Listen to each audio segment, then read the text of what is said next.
What is that? Wrap smoky. Oh, wrap smoky. Cheese smoky. Cheese smoky. Can you say pangsapuri? Fat boy? What? Can you say pangsapuri?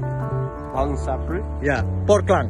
Klang. Parlemen klang. Can you say parlemen klang? Parliament clan. Parlemen klang. Hello parlemen klang. Can you say? Hello, Parliament clan. Yeah, hello parlemen klang. Yeah. Puhaba. Puhaba. Yeah, puhaba. Puhaba. Kalu pajobu. Kalu pajobu. Kalau baru Ya. Ya nak biam pitik le. Apalah mentang biam pitik. Ya nak lemah itik kan ada. Hey, Jason. Wow, they have a baby duck, eh? baby duck. Baby duck, eh? Yep. Yeah. Can you say apa kabar like this? Apa kabar? Hanai pajo ku apli anji bahasa Aceh. Nyoba aku yu pajo ku apli. Ya. Nyoba break. Break dengan istirahat. Nyampa itik. Ya apalah itik. Panjara dah capto. Nya ni itik pala. Nya nengku nasir. Apali. Nya ni itik.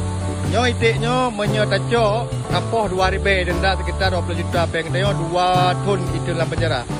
Kalau tahu kena juga ino binatang kan janji tu juga. Yang 2 tahun kena penjara. Nampak. Kalau terus itik merdeka ini dia ino. Ya, anjir lalu. Suasana. Kali mau itik ayo. Iban Jason, you should try kuapli. Should eat my food and then it's easy for you to pronounce. There's a lot of white guy over there that speak my language. Yeah. They're teaching over there and from Canada, from America, they come in over there. Yeah. Okay, yeah. Nali itik aja. Awak pergi bro, lagi artis, yang awak pergi. Ya.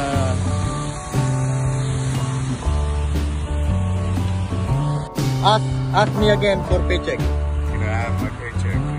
Okay, nyo gaji awak kerja le. Nyan awak kerja awak kerja.